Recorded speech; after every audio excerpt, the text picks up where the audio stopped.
Pradesh Congress committee అధ్యక్షుడు మహేష్ గౌడ్ గారి పిలుపు మేరకు ఈరోజు అమెరికాలో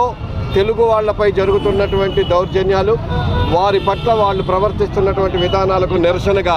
దానికి స్పందించినటువంటి బీజేపీ ప్రభుత్వానికి వ్యతిరేకంగా ఈరోజు ఈ నిరసన కార్యక్రమం తీసుకోవడం జరుగుతూ ఉంది. చాలా దారుణం, బాధాకరం. ఇప్పటికీ పార్లమెంటులో రాహుల్ గాంధీ గారు అలాగే ఖర్గే గారు పార్లమెంటు మొత్తాన్ని కూడా అట్టుడికిచ్చే విధంగా మాట్లాడినప్పటికీ కూడా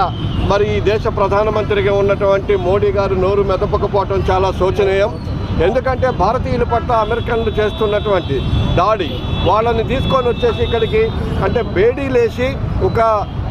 నిరుద్యోగులుగా వాళ్ళని ఉన్నటువంటి వాళ్ళని ఒక దేశద్రోహులుగా పరిగణించి బతుకుదెరువు కోసం అక్కడ ఉన్నటువంటి వాళ్ళని పంపించే విధానం కరెక్ట్గా లేదని, ఒకవేళ మీకు నచ్చని పద్ధతుల్లో ఎవరైనా అక్కడికి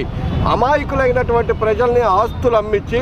వాళ్ళ లక్షల రూపాయలు డబ్బులు ఖర్చు పెట్టించి కొంతమంది మీడియేటర్ల ద్వారా మోసపోయినటువంటి వ్యక్తుల్ని వాళ్ళు మర్యాదపూర్వకంగా మన దేశానికి పంపించాల్సినటువంటి పరిస్థితిలో పంపించకపోగా హింసకు గురి చేయటాన్ని భారతదేశం తరఫున మనం తీవ్రంగా ఖండించాల్సిన పరిస్థితి ఉంది. అలాంటి పరిస్థితిలో మోడీ గారు నోరు మెదపకపోవటం, విదేశాంగ మంత్రి గారు అట్లాగే పార్లమెంటులో మన వాళ్ళు మాట్లాడినటువంటి దానికి వాళ్ళు చెప్పే సమాధానం ఏంటంటే, మొదట అసలు వేడీలేసిన వాళ్ళు ఎవరు మన దేశస్తులు కాదని చెప్పేసి మాట్లాడారు ముందు. ఆ తర్వాత వాళ్ళు మొన్న పంజాబ్లో అమృత్సర్లో దిగిన తర్వాత